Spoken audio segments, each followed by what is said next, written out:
So with the release of version 3 coming to an end, Fontaine's release is right around the corner. And to celebrate the end of this version, I thought I would make a cute little tier list for the current roster. So there's going to be 5 tiers for this list. So there's going to be SS, S, A, B, and C tiers. For this list, instead of making a general comparison between every single character, I'm actually going to be sorting by role. And the main purpose is to minimize the comparisons between characters who perform different duties from each other, which I notice tends to happen in a lot of these videos, and I'm not trying to get dragged, so let's get along with this. So now, before I go into the roles, I'm going to actually explain the criteria for each tier ranking for me personally. Now, of course, this is going to vary across most people, but this is just my main criteria. Also, taking into account the fact that within these tiers, I'm mainly speaking within the context of how they perform in content like Spiral Abyss. I'm rarely going to talk about things like overworld content unless it is something that they really do improve. So characters in SS tier are debatably the best of the best in the game, like no doubt about it. You'll often hear that these characters are quote-unquote must pulls or have consistently high ownage and or usage rates in the Spiral Abyss through things like stats that you'll see sometimes on Reddit.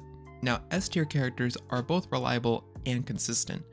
Like characters in SS tier, they also have high ownage and or usage rates across most Abyss cycles.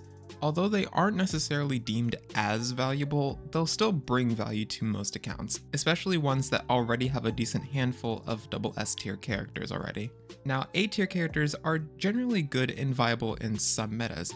Rather than not being good, most of the times they are placed here as a result of simply just being easily replaceable and have little to no effect on a team archetype's viability. And ironically, though they don't make or break teams, some of these characters are actually bound to certain teams or forms of content. Now, characters in B tier are the plain definition of just okay. Not horrible, but not the most amazing outside of maybe their niche teams. And some of these characters even find more success in roles that are outside of the ones that they were intended for.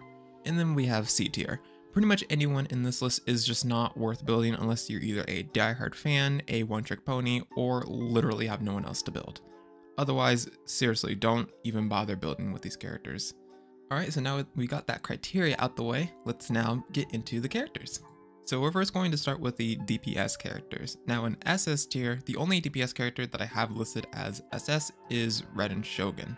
Now my main reasoning for this is because Raiden Shogun not only offers a lot of upfront damage in her elemental burst as a DPS unit, but she can also be flexed into just a skill bot with tenacity, or she can be flexed into hyperbloom teams or even like spread teams again as a skill bot.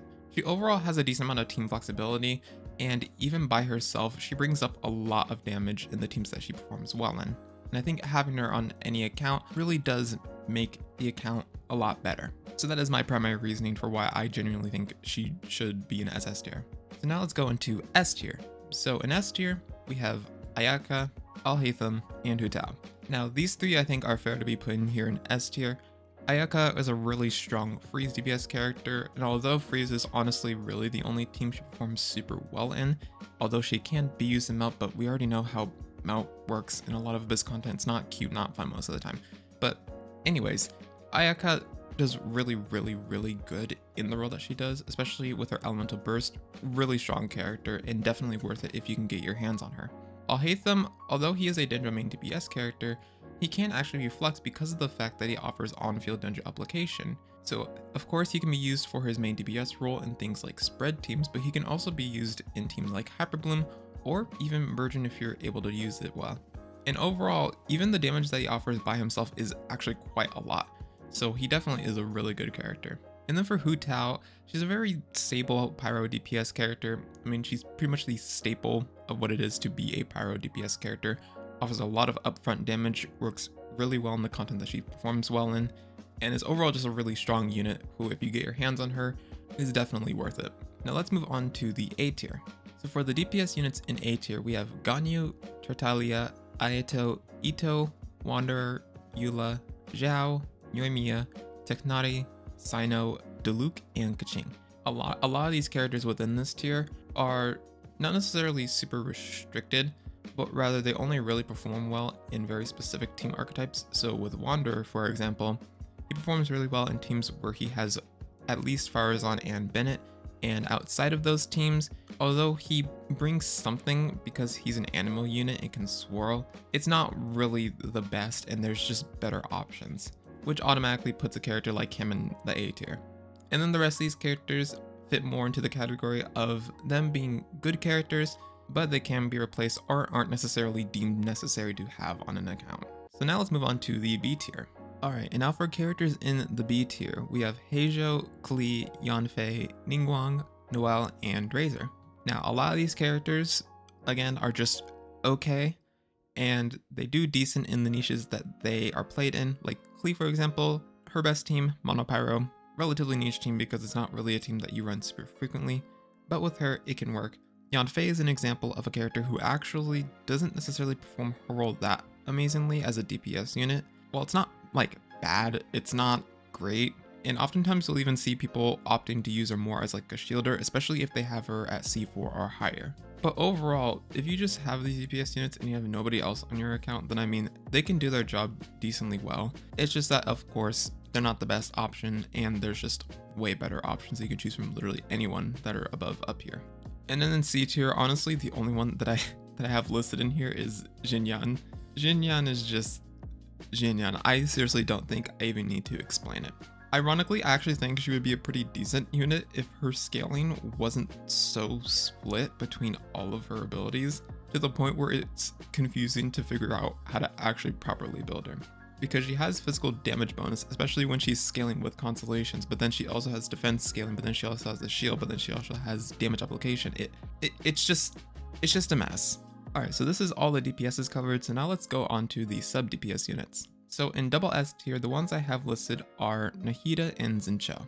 To start, Nahida is literally a godsend for every Dendro team, which makes sense because she is the Dendro Archon, but the level at which she elevates Dendro teams and enables all the team archetypes is just, it's literally ridiculous. So I think if you really want to have an account, or you have a decently well-built account already, but you would like to try out Dendro teams, I sincerely think you really should get Nahida, like right off the bat. Whenever you literally can, get her. She makes playing Dendro teams so much better and makes it feel a lot easier to perform because of the fact that not only does she apply very strong Dendro application, but it's very easy to apply, and you can literally just put her on field, cast her elemental skill, and then swap out, and then you just have free Dendro out for however long.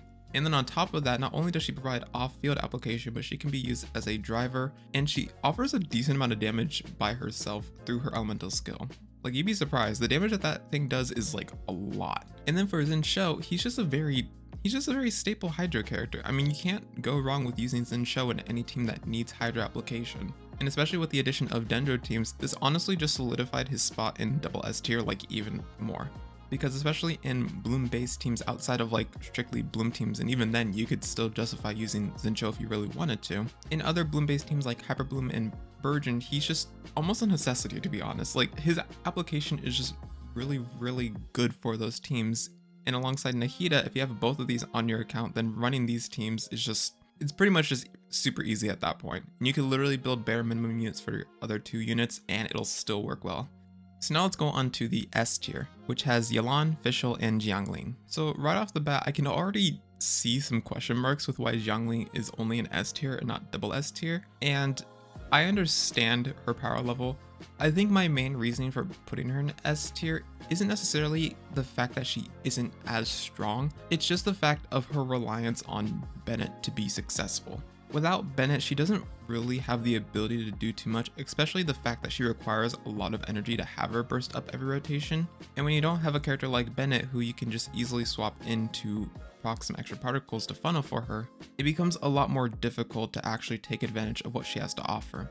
Alongside the fact that she gets a snapshot buff from Bennett's elemental burst, not having that as well isn't really beneficial for her. And so outside of teams where Bennett isn't alongside her, she kind of just sort of exists. But nonetheless, the strength that she offers by herself still is really strong. Her elemental burst really good, especially at higher constellations, and she is a unit that you can get for free, so she's a very accessible character as well. It's just that it was really hard for me to try to put her either in SS tier or S tier, but I think at the end of the day, I decided to just have her in S tier. Now, in the case of Yelan and Fischl, these two are just really good off-field damage dealers, and honestly, having them on your account is just amazing. So I think having them and building them is really worth doing on your account.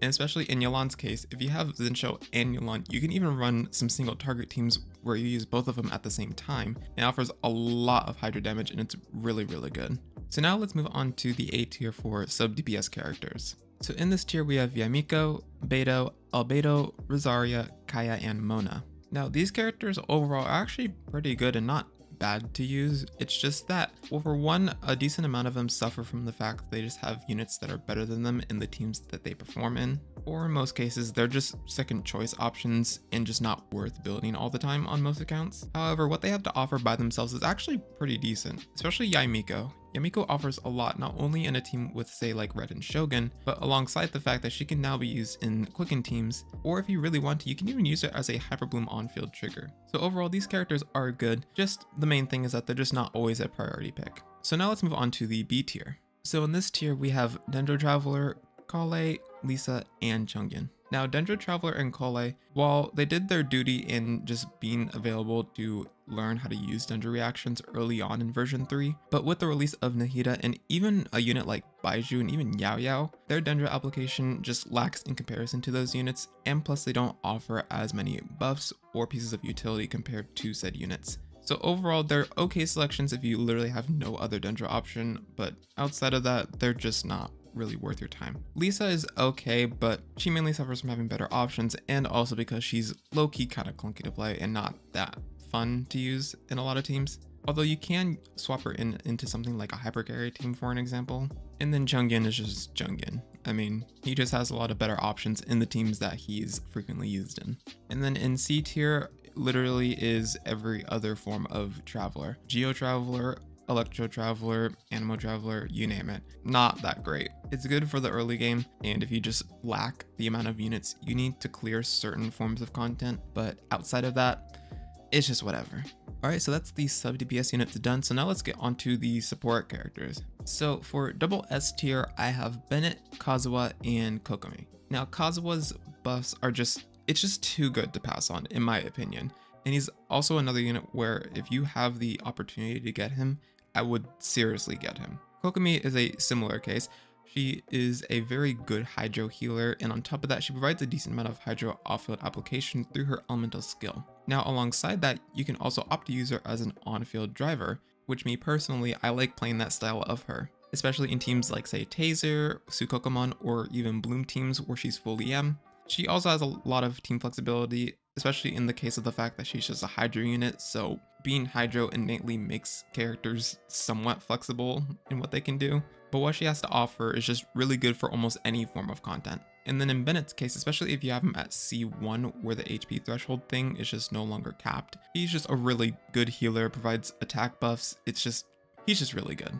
Now in the S tier, I have Venti and Zhongli. Now, I'm going to be very honest, I was very close to putting Venti in the A tier because of the criteria that I had of certain content restrictions, but even taking that into account, I actually think even in the content that Venti can't really take advantage of his elemental burst in, he still performs at least decently well in those forms of content, and it's to the point where I think it's still somewhat fair to leave him in S tier, just because of the fact that taking into account the content where his elemental burst can actually suck in enemies, literally the best ability in the game by far.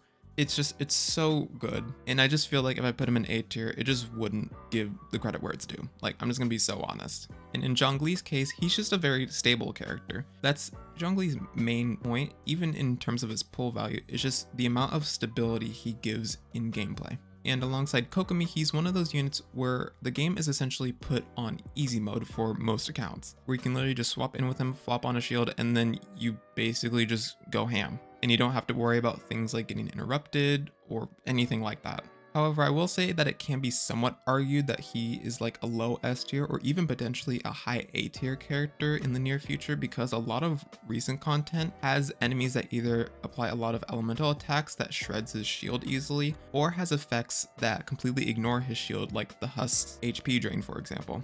So because of that, and because Fontaine is also upcoming and they may potentially do something similar in the near future, where shields cannot necessarily protect you from literally everything, his value has kind of trickled just a little bit. But overall, he's still a very stable unit and still a unit that is worth getting if you can afford getting him. Alright, so now let's go on to the A tier. For A tier, I have Kuki Shinobu, Baiju, Shenhe, Nilou, Sucrose, Diona, Jean, Farazan, and Yaya. Now, a lot of these characters are actually pretty good, especially with the buffing capabilities and the support utility that they offer, for example, like Baiju and Shenhe. It's just that a lot of times they tend to be replaceable or are not necessarily as needed as some other support units. However, nonetheless, if you do have these units, they're still really good to build, especially for example, somebody like Nilou, where if you have characters like Nahida and Kokomi, or you just have enough good units to make up a decent Bloom team, getting Nilou enables that Bloom team and makes Bloom really effective to use, especially in content where Bloom can be used in. And then a character like Yao Yao is a very nice free-to-play or more easily accessible option because she provides a decent amount of Dendro application through her elemental skill, alongside the fact that she is a healer, so she offers both defensive utility and a decent amount of Dendro application for your Dendro teams. Meanwhile, there's characters like Farazan who buff very specific DPS units, so for example with Farazan's case, she buffs Anemo DPS units like Wanderer and Zhao and enables hypercarry teams. Now, unfortunately, the downside, and especially with more recent 4-stars, is that they've actually become a bit more expensive than their 5-star counterparts. Because again, in a case like Farazan, she's not really that powerful until she's like C6, which is her strongest constellation by far. Without C6, it becomes very difficult to even attempt to play such teams. So now let's go on to the B tier. So in B tier, I have Layla, Yunjin, Candice, Kirara, Toma, Kaveh, Dehya, Kudosara, Barbara, Sayu, and Goro. Now, a lot of these units are really only good in specific teams or very niche teams, like Goro, for example, only really good in something like Mono Geo. Candice only really is good in Bloom teams, and especially if she's at C6. And then with Kudosara, kind of needs C6 to even be worth using in the first place, and then even when she's usable, it's only really good for like a hypercarry Raiden Shogun team. And then there's units like Dehya, who aren't really good at a baseline but have future potential. Especially with Fontaine upcoming, I can definitely see her having potential to even be in a higher B tier or potentially even an A tier character for people who have her. But she is a standard banner character, so not really worth trying to purposefully get. It's kind of just a unit that you get by accident.